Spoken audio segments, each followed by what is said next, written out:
When my grandfather died, my mom inherited a few things from him. She inherited some money and a cabin in the woods. Sadly, my mom was going through a difficult situation. She had recently gotten divorced from her husband Caleb, and she was drinking a lot. Since she was barely earning enough money as a waitress, she used all the money to pay her debts, and eventually, the only thing we had left was a cabin. I used to be, so excited to live in the cabin. And I was a young boy, and this place in the woods was the perfect thing for me. The cabin wasn't far from our town either. It was only about 40 minutes away. I did have a few doubts. Like, for example, my mom never mentioned that my granddad lived in the cabin until his death, and despite it being so close to us. And also, Mom didn't seem happy to own the cabin. I remember she used to say it was such a big responsibility, and that she didn't want to do it. And after a couple of days of much hesitation, we finally went to the cabin. And I thought it would be just a tiny little place in the woods, but it turned out to be a 2-floor house with a basement. It had an attic and, well, it had pretty much everything included that a normal house would have. Kitchen, washer, dryer, stovetop. Although, the place was a little rustic and it was worn down. And one of the first things Mom told me when we got there is to be careful and not to go explore every room, because some of the rooms were in need of repair and had gotten floorboards that were rotten and they had termite damage as well. However, she said I could do whatever I wanted to do outside. It was fair enough for me. After all, I just wanted to spend as much time as possible riding my bike and smelling the fresh air and climbing the huge trees. I was a kid after all. So we pretty much ended up going to the cabin every single weekend. It was fantastic for me. My mom started to get used to it too. She never looked happy going to the cabin, but she was a very bitter and serious person anyway. The thing I didn't like about the cabin was the strange noises you could hear. And I used to be so afraid of them, but Mom always told me that's the way wooden houses sounded. With time, I was less afraid of the noises, but they never really stopped annoying me. Now, some weekends, the noises were a lot worse than others, and sometimes the sound resembled as if someone was jumping all over or even scratching at the wood. But it was a very old house that needed a lot of repair. And the problem was, well, we just couldn't afford to do it. So around a year after visiting the cabin, I noticed my mom always brought big pieces of raw meat, but she wouldn't cook all of that for us. And I asked her why she brought all that.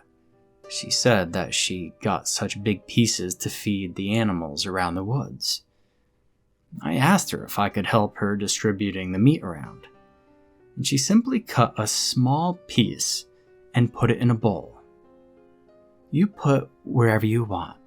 I'll do the rest because I need to go deep into the woods, she said to me. Can I come with you? I asked her. No, not really. There are some dangerous animals deep in the woods. It's too dangerous for a kid, she replied to me. And I remember feeling disappointed. I even started throwing a tantrum at her, and she gently calmed me down by saying that one day, I will have that responsibility. Funny enough, I never saw any animals around, at least not any big dangerous ones. All I ever saw was skunks, squirrels, and rabbits. Now, when I was a few years older, I got a little bored of going to the cabin every single weekend. The only times I didn't go were the weekends I spent with Caleb, my mom's ex-husband. It was once a month.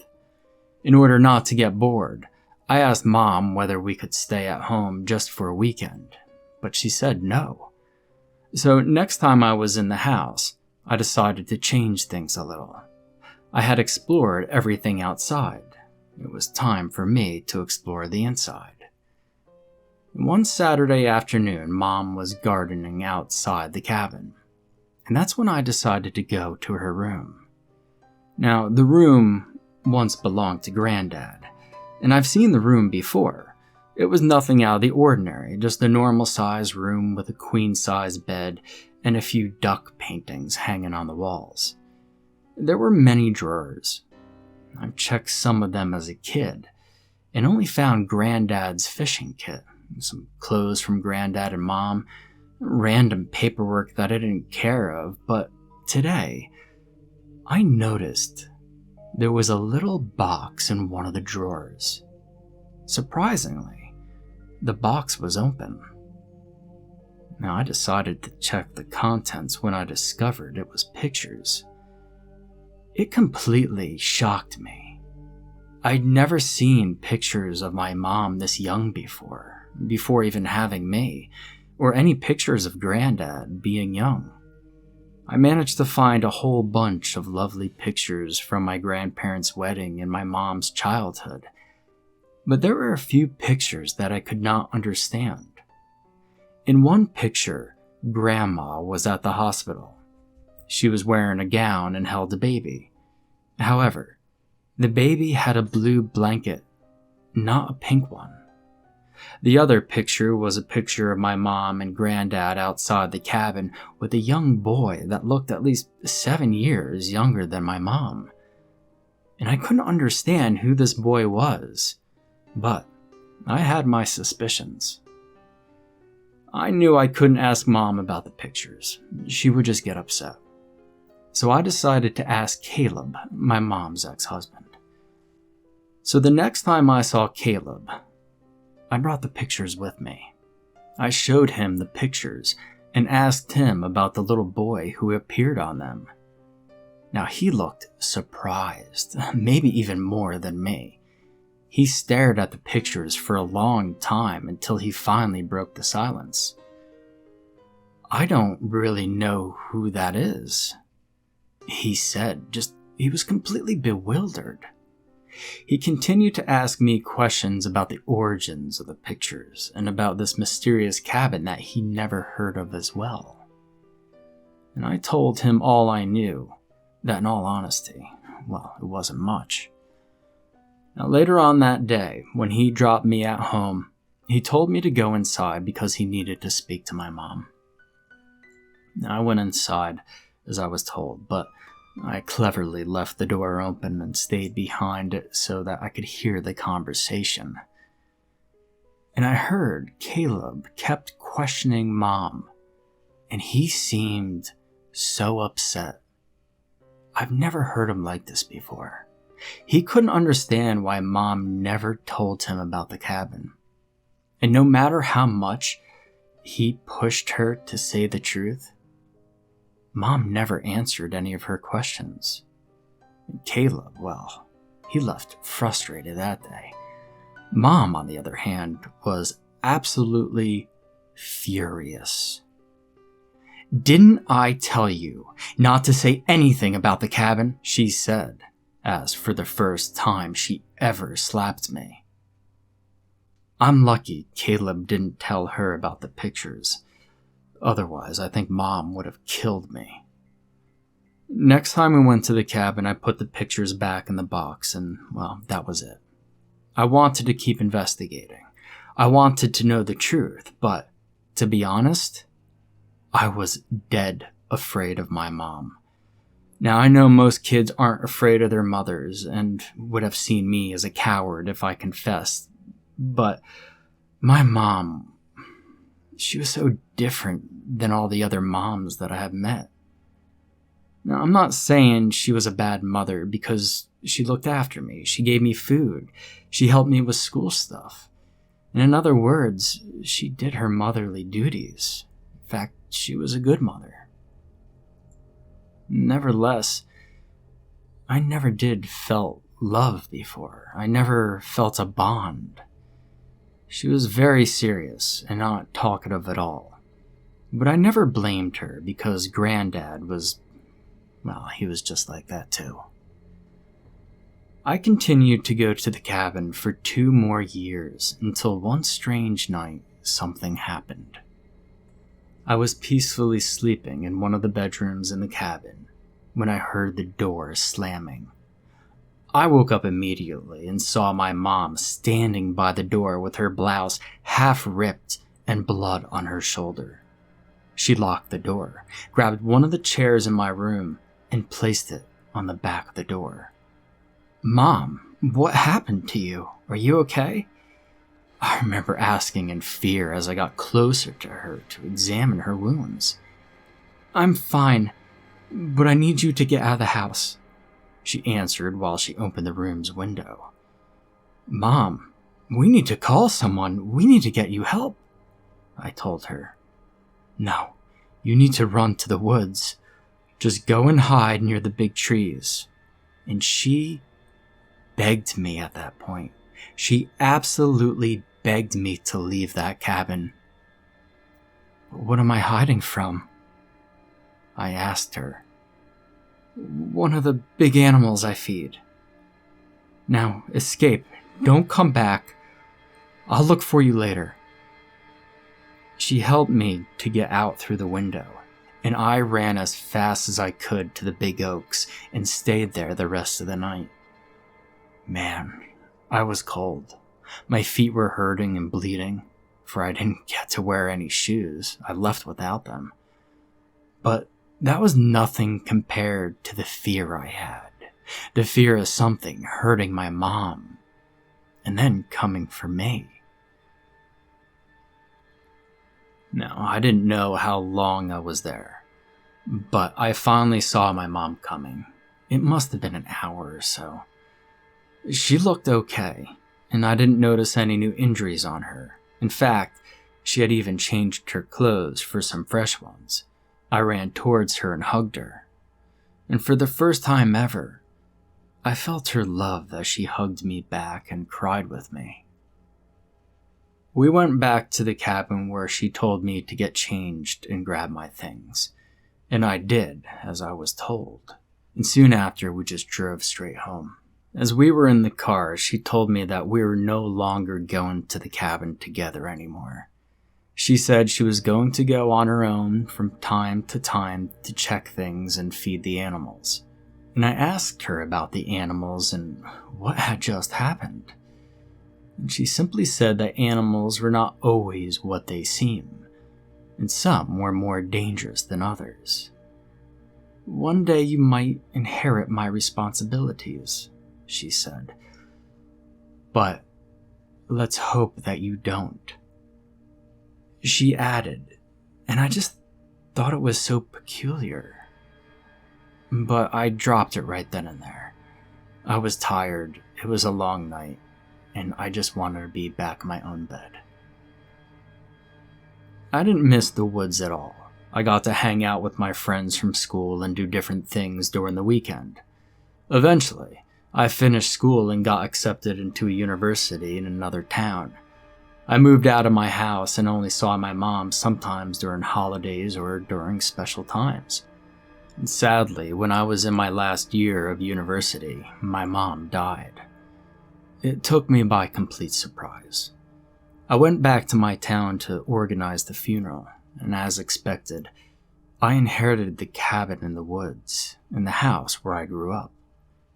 I decided to sell the house, but I kept the cabin.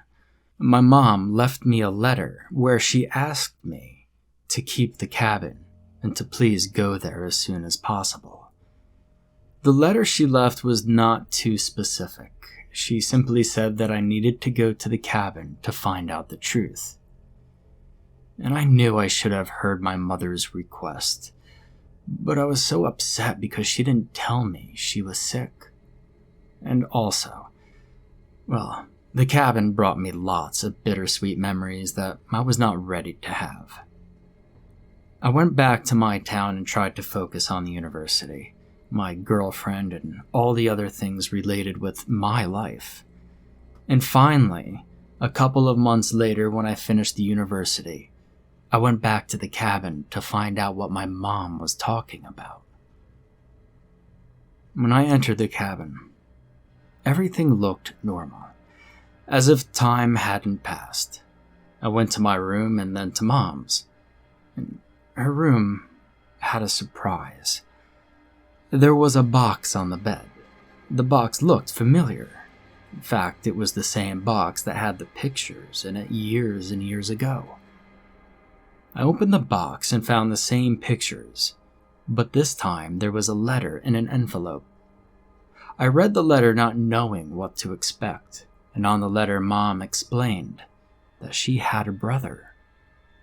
But her brother was always a weird kid. A strange kid. But in other words, he was a violent kid with a very particular obsession: raw meat. Ever since he was a little kid, my uncle would eat and eat, but was never satisfied. He was a kid who ate more than adults, but that was not enough for him. And one day, Granddad went out with Mom while Grandma stayed with her son. And when they came back, they found Grandma dead on the floor. Now, Mom gave no details about the state of Grandma's corpse. She simply wrote that it was a disturbing scene. Granddad looked for his son until he found him crying in his room. He admitted to murdering his grandma and said that he tried to eat her, that he was just simply too hungry. It was obviously a huge shock for my grandfather and Mom. They hated him, but at the same time they understood he was sick, and that if they ever revealed what had happened, they'd probably execute my uncle, who was only 9 years old.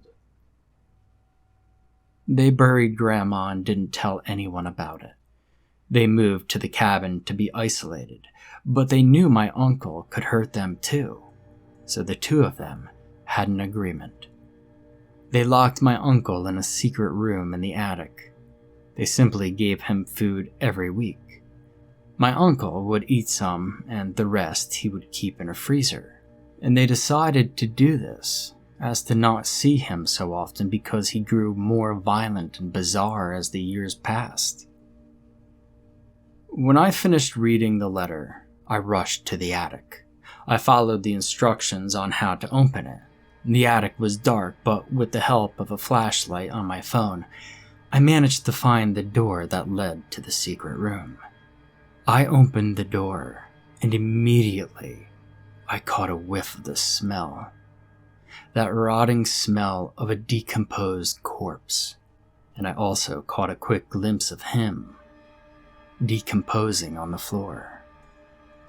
I immediately threw up and exited the room. I was too disturbed by what I had just seen. And honestly, I blamed myself because of his death. But then I understood maybe Mom wasn't specific enough on her previous letter on purpose. Maybe she wanted this to happen so that I didn't have to deal with it.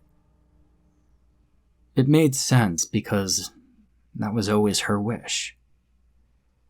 But here's the thing. He didn't look normal. And I mean, like a normal human would look. Now granted, his skin was sloughing off of him as he was decaying, but he had strange protrusions coming out of his skin. And he was completely bald. His teeth were needle-like and bizarre. I'm not sure what my uncle was, or what other secrets my family hid from me. But I left that cabin that day, and I never went back. I never told anybody. And I just hope that if someone ever finds the cabin, that they do not go into the attic. That is, unless they want to have a very unfortunate surprise.